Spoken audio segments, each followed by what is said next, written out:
maombi mimi ni bampa tu bampa, kwa sababu najua afya yangu ni ushuhuda wa maombi, uzima wangu ni ushuhuda wa maombi, tembea yangu ni ushuhuda wa maombi. Haleluya, haleluya.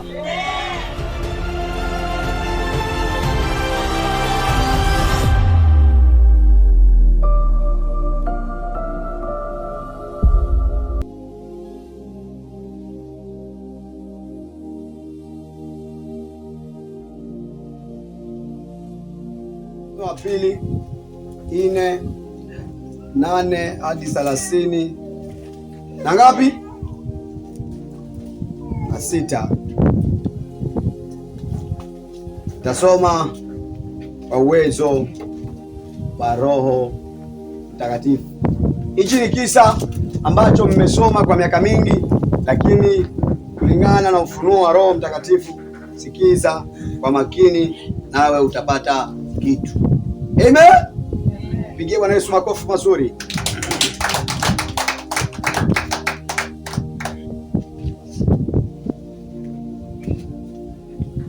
Soma. Hata ikawa siku moja Elisha alikwenda Shunemu, na huko kulikuwa na mwanamke mmoja mwenye cheo. Andalaini cheo. Sawa sawa. Naye akamshurutisha aje ale chakula. Ikawa kila alipopita njia ile huingia kula chakula. Andalaini cheo, tena andalaini mwanamke. Hapo tafunua. Sawa sawa. 9. Yule mwanamke akamwambia mumewe, tazama, mimi naona ya kuwa mtu huyu apitaye kwetu mara kwa mara ni mtu mtakatifu wa Mungu, amegunduliwa huyu. 10. Na kuomba tumfanyie chumba kidogo ukutani, na ndani yake tumwekee kitanda na meza na kiti na kinara cha taa, na itakuwa atujiapo ataingia humo. 11. Ikawa siku moja akafika huko, akaingia katika chumba kile akalala. Akamwambia Gehazi mtumishi wake, mwite yule Mshunami. Naye alipokwisha kuitwa, akasimama mbele yake, akamwambia, sema naye sasa. Tazama, wewe umetutunza sana namna hii, utendewe nini basi? Swali hilo. Je, uombewe neno kwa mfalme au kwa amiri wa jeshi? Yule mwanamke akamjibu, mimi ninakaa katika watu wangu mwenyewe. Akasema 14 hiyo, akasema, basi atendewe nini? Gehazi akajibu, hakika hana mwana na mumewe ni mzee. 15. Akamwambia, kamwite. Naye alipokwisha kuitwa, andalaini hana mwana. Sawa sawa. Akamwambia, kamwite. Naye alipokwisha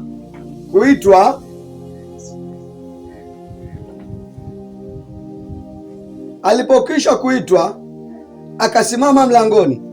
16. Akasema, panapo wakati huu mwakani utamkumbatia mwana?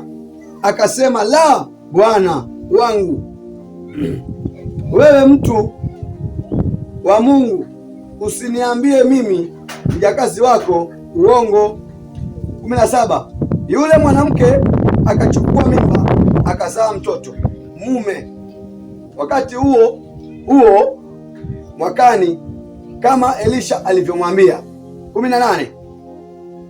Hata yule mtoto alipokuwa,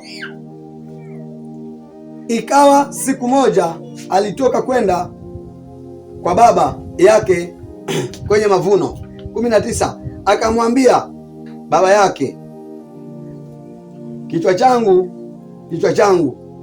naye akamwambia mtumishi wake, mchukue kwa mama yake. Akamchukua akampeleka kwa mama yake, naye akakaa magotini mwake hata adhuhuri, kisha akafa. Mamaye akapanda juu, akamlaza juu ya kitanda cha yule mtu wa Mungu, akamfungia mlango, akatoka. Kisha akamwita mumewe, akasema, tafadhali uniletee mtu mmoja wa watumishi na punda mmoja, ili nimwendee yule mtu wa Mungu kwa haraka, nikarudi tena. Akasema, kwa nini umwendea leo? Sio mwandamo wa mwezi wala Sabato? Akasema, si neno. Akatandika punda, akamwambia mtumishi wake, mwendeshe, tuendelee mbele, usipunguzie mwendo nisipokuambia. 25. Basi akaenda akafika kwa yule mtu wa Mungu katika mlima wa Karmeli. Ikawa yule mtu wa Mungu alipomwona kwa mbali, akamwambia Gehazi mtumishi wake, tazama, Mshunami yule kule. 26. Tafadhali piga mbio sasa kwenda kumlaki, ukamwambie, hujambo? Mume wako hajambo? Mtoto wako hajambo? Akajibu, hawajambo. 27. Naye alipofika kwa yule mtu wa Mungu kilimani, alimshika miguu. Gehazi akakaribia amuondoe, lakini mtu wa Mungu akamwambia, mwache, maana roho yake ndani yake ina uchungu, na Bwana amenificha wala hakuniambia. Yule 28. Yule mwanamke akasema, je, naliomba mwana kwa bwana wangu? Mimi sikusema usinidanganye? 29. Ndipo Elisha akamwambia Gehazi, jikaze viuno, ukachukue fimbo yangu mkononi mwako, ukaende zako. Ukikutana na mtu usimsalimu, na mtu akikusalimu usimjibu. Ukaweke fimbo yangu juu ya uso wa mtoto na mama yake yule mtoto. Akasema, kama Bwana aishivyo na roho yako ishivyo, sitakuacha. Basi akaondoka akamfuata. 31. Na Gehazi akawatangulia, akaiweka ile fimbo juu ya uso wa mtoto, lakini hapakuwa na sauti wala majibu. Basi akarudi ili kumlaki, akamwambia akisema, mtoto hakuamka. Basi Elisha alipofika nyumbani, tazama, mtoto amekwisha kufa, amelazwa kitandani peke. 33. Basi akaingia ndani, akajifungia mlango, yeye na yule mtoto, wote wawili, akamwomba Bwana. 34. Akapanda juu ya kitanda, akajilaza juu ya mtoto, akaweka kinywa chake juu ya kinywa chake, na macho yake juu ya macho yake, na mikono yake juu ya mikono yake, akajinyosha juu yake. Mwili wake yule mtoto akaanza kupata moto. Kisha akarudi akatembea nyumbani huko na huko mara moja, akapanda akajinyosha juu yake, na yule mtoto akapiga chafya mara 7, na mtoto akafumbua macho yake. Akamwita Gehazi akasema, mwite yule Mshunami. Basi akamwita, na alipofika kwake Elisha akasema, haya, mchukue mwanao. Ndipo amen. Jina la Bwana libarikiwe. 26 ndio mwisho. Mpigie Bwana Yesu makofi na shangwe na vigelegele.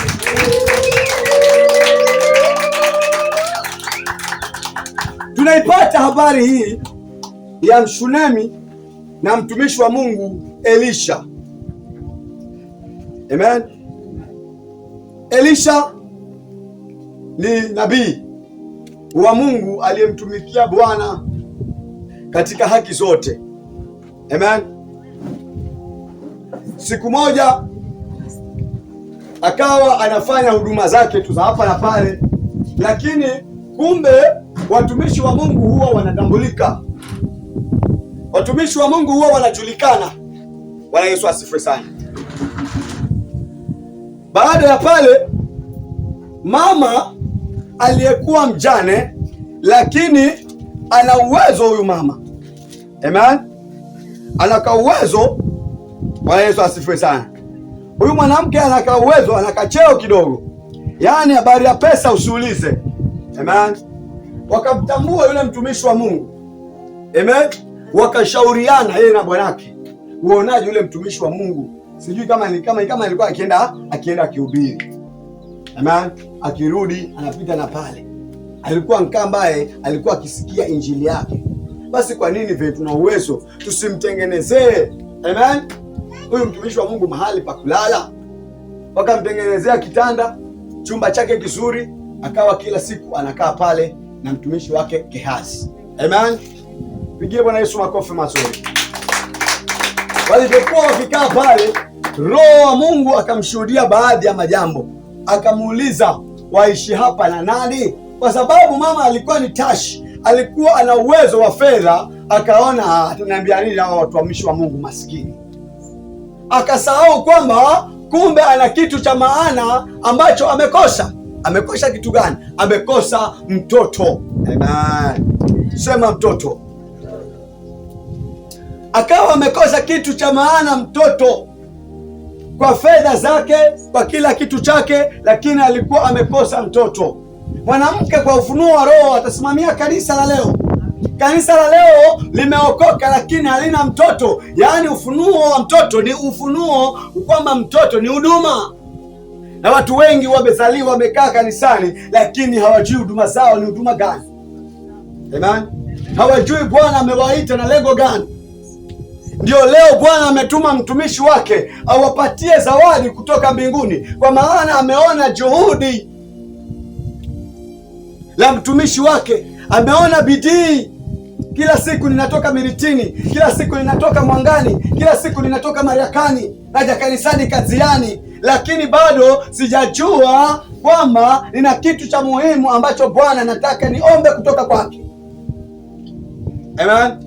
Mpaka mtumishi wa Mungu anafunuliwa kwamba unataka nini wewe, kwa sababu ya vile vifedha kidogo alivyokuwa navyo yule mwanamke. Akasema, mimi ninatosheka, mimi na familia yangu tunashiba, sioni kama nina kitu.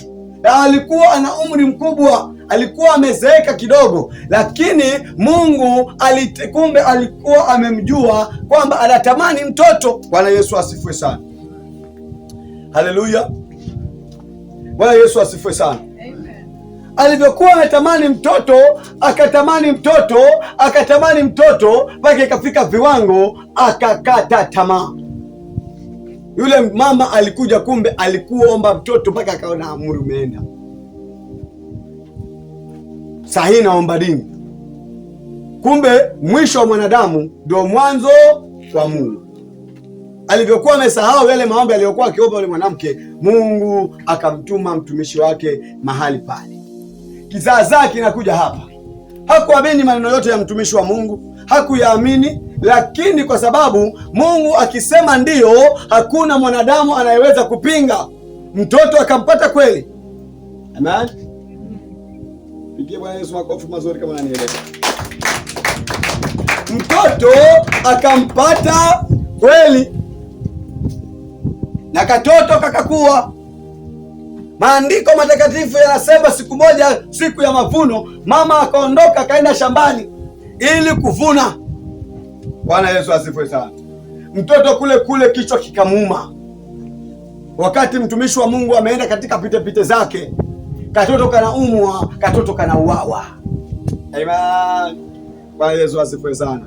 Katoto kalipokufa, tufanyeje? Watumishi wa Mungu akili zikawadunga. Mama yule Mshunemi akili zikamdunga kwamba kumbe mimi nilifeli. Sema nilifeli. Mwanamke leo yule ni wewe na mimi. Tulipopata baraka kutoka kwa madhabahu, tulijisahau, tukaona sasa ni kuponda mali, kufa kwaja. Tulipopata watoto kutoka kwa madhabahu, tulipoona tumezipata zile baraka, tuliona sasa ni wa Mungu, sasa wacha ikae. Amen. Ndio maana kichwa cha leo kinasema kilichopatikana kwa maombi kinalindwa kwa maombi. Mwanamke yule ama Mkristo yule wa leo alikuwa amepata baraka kutoka madhabahuni, hakujua kwamba zile baraka za madhabahuni zinalindwa kwa madhabahu. Amen. Akajichanganya na dunia, huduma ya mwanamke yule ikafa. Amen. Na leo hii huduma yako ilikuwa imekufa, kwa sababu ulipopata huduma kwa maombi, wewe uliona sasa shida zimeisha, ukaendelea kuachana na wokovu, ukaendelea kuachana na mambo ya kimungu, ukaona heri nipambane na dunia. Usielewe ya kwamba kilichopatikana na maombi kinalindwa na maombi. Pigie Bwana Yesu makofi mazuri.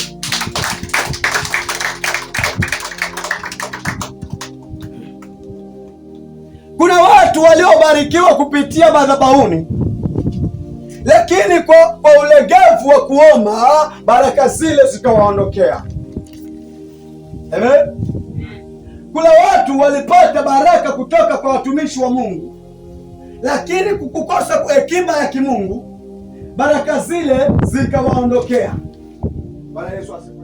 Zile za mtoto, mama yule alikuwa anatakiwa aiendeleze, alikuwa anatakiwa aendeleze maombi, alikuwa anatakiwa aendeleze maombi kwa sana. Alipokuwa amepata huduma ile kanisani, alikuwa ni aendelee kushirikiana na watumishi wa Mungu, akiombewa, akinyenyekea, akiuliza ni jinsi gani nitaishi na wokovu. Lakini kwa kutofahamu, mama yule akaacha maombi. Na mama yule nimekwambia ni kanisa, na kanisa kwa ufunuo Roho, kusoma wa Korintho wa kwanza, mwanamke atasimamia mimi mwili wangu, maana miili yetu ni hekalu takatifu la Roho wa Bwana. Sijui kama unanielewa. Mama yule alipopata mtoto kwa kupitia njia ya maombi, akaona shida imeisha, kwa sababu alikuwa na afya, akitembea kama linaruka. Amen. Akifanya hivi miguu inatitirisha kidogo, mguu size ya chupa. Amen. Akijimwalia maji yanatiririka, akijipaka mafuta. Ataniambia nini watumishi wa Mungu? Mimi nimepata mtoto, nikila ninashiba, potelea pote. Amen. Sitafatana tena na ibada. Asielewe protocols za kiungu kwamba kilichopatikana na maombi kinalindwa na maombi. Haleluya. Amen. Asielewe kilichopatikana na maombi kinalindwa na maombi. Na hata leo hii kuna watu wamepata baraka kupitia huduma hii. Kuna watu wamepata vipawa kupitia huduma hii, lakini wamekuwa kama mwanamke wa Shunemi, wamesahau kabisa kupitia huduma ya watumishi wa Mungu ama kupitia maombi ya watumishi wa Mungu, wameanza kuingia viburi. Wacha nikwambie, huduma yako itakufa, lakini Bwana anasema niiteni nami nitaitika, nitaonyesha mambo makuu mazito msiyoyajua. Ndio maana mwanamke Mshunemi leo hii amekumbuka kabisa kwamba kumbe huyu mtoto huyu nilimpata katika madhabahu. Lakini Wakristo wa leo hawalifikirii hilo. Wakiona baraka zimewaishia, wanafanya kutukana watumishi wa Mungu. Amen. Mama huyu anatupa mfano mara mbili. Anakumbuka mahali mtoto amemtoa. Lakini Wakristo wa leo hawafikirii hilo. Zile baraka zikianza kupotea, atapata baraka kanisani. Zile baraka zikianza kupotea, amen, anawachana na kanisa kabisa kabisa. Wacha nikwambie, mtafute Bwana madamu anapatikana.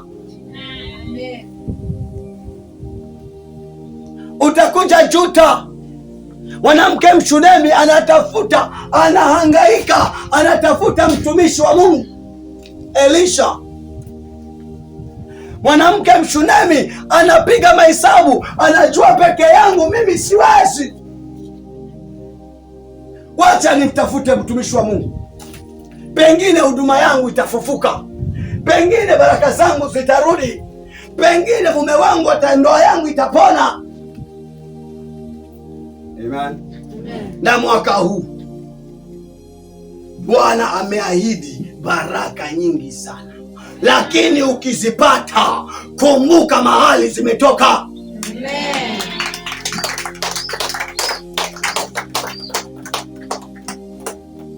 Wale waliokuwa wakisumbuka shida ya watoto, mwaka huu Bwana ataachilia matoto matumboni mwenu. Lakini ukija ukimpata, usianze kumvalisha vile vikatakata vile, uvipeleke duniani. Bwana Yesu asifiwe sana. Kumbuka wapi Bwana ametoa hiyo zawadi, utakumbuka wapi Bwana ametoa hiyo baraka, ndio Bwana atarudi sasa akutengenezee kitu cha kueleweka. Bwana Yesu asifiwe sana. Mwaka huu kuna watu watapokea kazi ambazo wameziomba kwa miaka mingi. Mwaka huu watu watapokea fedha ambazo wameziomba kwa miaka mingi. Mwaka huu watu watapokea afya ambazo wametamani kwa miaka mingi. Lakini utakapoipata usisahau kwamba kilichopatikana kwa maombi kinalindwa na maombi.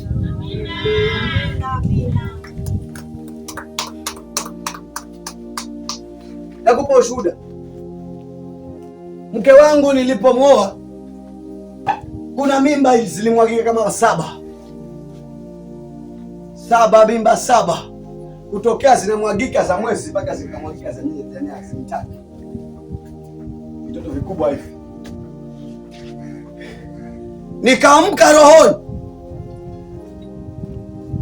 nikaweka agano, nikaweka nadhiri kitandani kwangu. Nilikuwa niko na mattress ya 4 nimebwaga pale floor.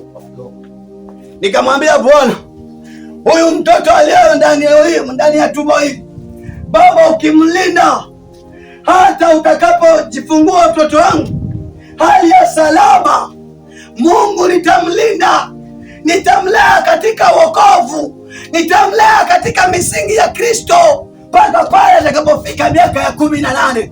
Bwana, linda mtoto huyu aliye ndani asitoke. Nimeweka agano na Bwana. Jina lake ni Abati. Bwana akanisikia, akaleta zile baraka. Katoto kake kale kakapona. Hayo maneno hata nakumbuka mamake hajui. Amen. Kale katoto kakasaliwa, vita vikaanza. Kalipokuwa kako na miaka kama 2 ama mwaka 1 na nusu, ikawa kukurunkakara. Viwango vya kuwa mke wangu alienda kwao. Alipoenda kwao, nikabaki na simanzi, nikabaki na kilio. Nikapiga magoti nikimwambia Bwana, nisaidie, kwa maana mtoto wangu mahali alipo atalelewa mbali na baba yake. Amen. Angalia mtoto wangu Bwana atapeleka kwa waganga na mimi sitaki. Amen. Angalia mtoto wangu Bwana atalelewa katika maisha ya kisharobaro, kwa sababu namjua baba yake alikuwa ni mzee. Alikuwa ni mlevi. Mama Diana anamjua mzee. Amen. Nikajua mtoto wangu tayari anafundishwa tabia za chonyi. Amen. Atakuwa tabia za chonyi ya viperani, mazera pale. Chonyi ya viperani. Amen. Bwana Yesu asifiwe sana. Mazera pale. Nikajua Bwana nisaidie. Nikapiga magoti, nikamwomba Bwana kule katika maombi. Miaka mingi tayari imepita. Nimetoka Likoni, nimekuja nyumbani, vita vimeinuka, mke wangu ameenda na mtoto. Nikaomba Bwana kwa bidii. Bwana akanikumbusha hayo maneno alikuwa nimeongea Likoni. Bwana Yesu asifiwe sana. Akaniambia hawamwezi, maana yule ni mtoto wa agano. Amina.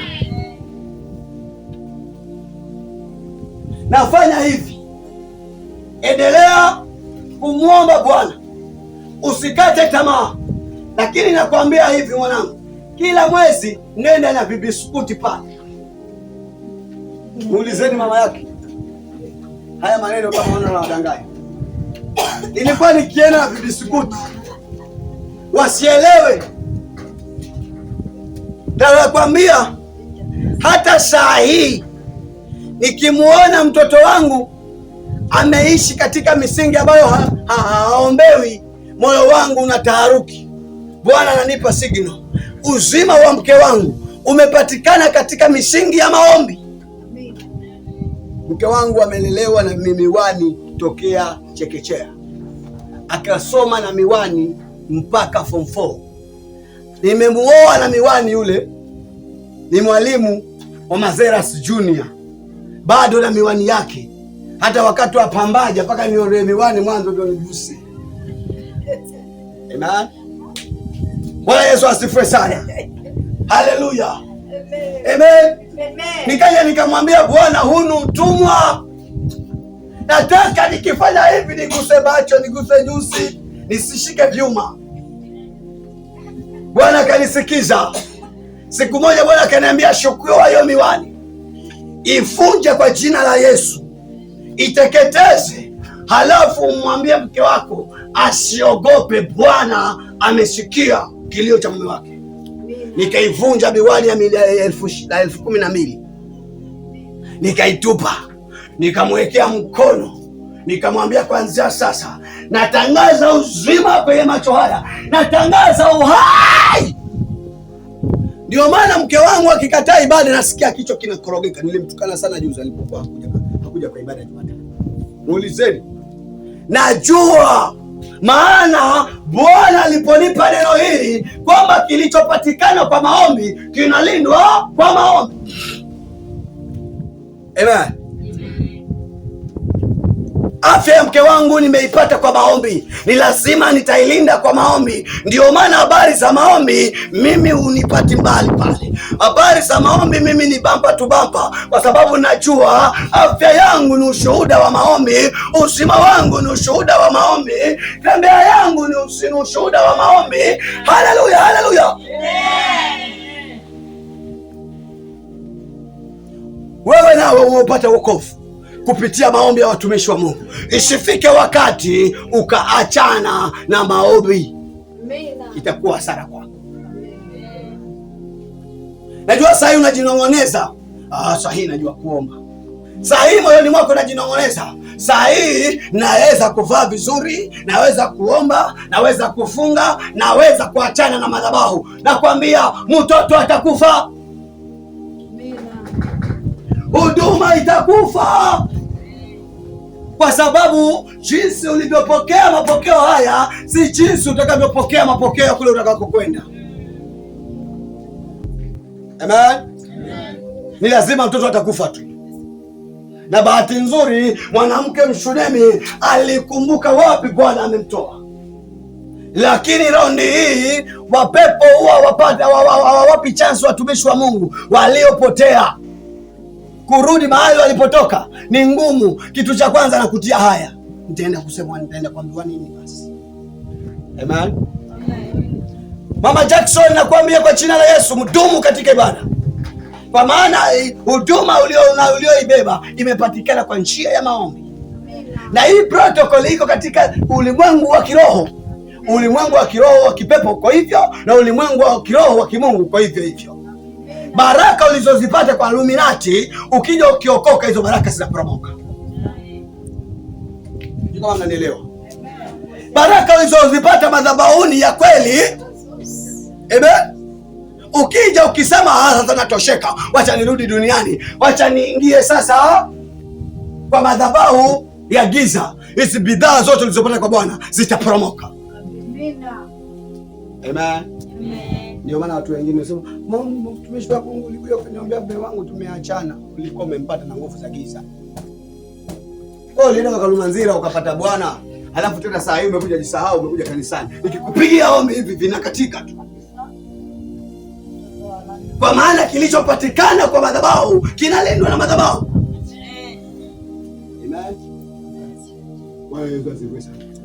Sisi kama mnanielewa.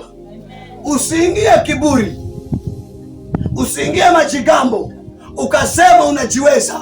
Kumbuka mahali Bwana amekutoa. Amen. Mwanamke Mshunamu anatufundisha somo kubwa, anatufundisha somo zuri. Baada ya kupata ile huduma, yeye mwenzetu naye alijisahau, lakini alipojisahau akili zikamdunga haraka haraka, akatafuta mtumishi wa Mungu. Lakini asili ya Bwana inasemaje? Inasema, njoni kwangu msumbukao na wenye kulemewa na mizigo mizito, nami nitawapumzisha. Hiyo ndiyo asili ya Mungu. Elisha atasimamia Bwana wetu Yesu Kristo, hakukasiriki. Amen. Yesu hakasiriki, kwa maana maandiko katika Luka inasema wenye haki 99 wasiotubu Bwana hana haja nao, lakini anataka mwenye haki walio mmoja aliyetubu. Haleluya. Ukirudi Bwana anakuambia njoo mwanangu, anakukumbatia, anakuosha, unaanza mwanzo mpya. Haleluya. Baraka Bwana amekuandalia, lakini utakapoziona usianze kukimbia kanisa. Bwana amekuandalia shuhuda kubwa kubwa, utakapoziona usikumbie wapendwa wako ulioanza nao, kwa maana kuna hatari cha ulichokipata madhabahuni ukaishi nacho madhabahu ya giza. Ulichokipata katika madhabahu ya Bwana ukaishi nacho katika madhabahu ya giza, kitaporomoka. Sijui kama mnanielewa. Hiyo roho isikutawale viwango vya kusema najiweza. Amen. Chana nayo hiyo, wachana nayo kabisa, kwa maana kitakutokea kile cha mwanamke Mshunami. Amen. Lakini ashukuriwe Mungu, kwa maana neno hili la Mungu likitoa swali linatoa na majibu. Amen. Likitoa swali la Biblia linatoa na majibu, kwa sababu ni Mungu anayejua yote. Sasa hapa kuna fundisho. Ingelikuwa halijielewi Biblia lingefanya hivi, alafu huyu mwanamke asingerudi kwa kumtafuta mtumishi wa Mungu. Lakini huduma imefufuliwa, imetoka kwa madhabahu. Saa hii mama amejisahau kidogo. Amen. Amekumbuka, mtoto huyu sitamzika. Amen. Sitamzika, wacha nitafuta watumishi wa Mungu. Na hivi leo mtu ameona, kuna mtu ambaye ameona misukosuko katika huduma yake. Kuna mtu ameona misukosuko katika safari yake ya wokovu. Kuna mtu ameona misukosuko katika biashara yake. Kuna mtu ameona misukosuko. Wakati bado upo, watumishi wa Mungu wapo. Amen. Kwa sababu binadamu ana tabia ya kupoa, ana ukawaida wa kupoa. Akipata mazuri anajisahau, hata kanisani hafiki. Amen. Akiudhiwa kanisani hafiki. Amen. Nikatuma WhatsApp kale katuni, zile video vya kakatuni nimeituma kwa WhatsApp. Babu na mjukuu wake wanaulizana. Babu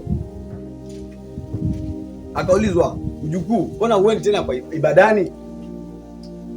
Babu akasema, watu wa kanisa waliniudhi. Akaambiwa, mbona ukiudhiwa kwa nyumba ya ibada huendi? Na hapa ukiudhiwa, kwa nini ukiudhiwa na mama yako, mamako unamsamehe? Ukiudhiwa na mpenzi wako unamsamehe? Kwa nini wewe huwezi kumsamehe mtumishi mwenzako? Akajipata amefeli. Kuna vitu vingine vina mafundisho. Bwana Yesu asifiwe sana. Kuna kitu ambacho Bwana amekuahidi, mwana kazi yani, utapokea baraka. Usisahau kwamba baraka hizi tumezipata mahali hapa. Amen. Njoo mrudishie Bwana shukrani. endelea kufanya ibada mahali hapa, endelea kunyenyekea kwa watumishi wa Mungu. Si kwamba tumesimamishwa hapa tuelewe. Bwana ametusimamisha hapa na sababu zake. Bwana Yesu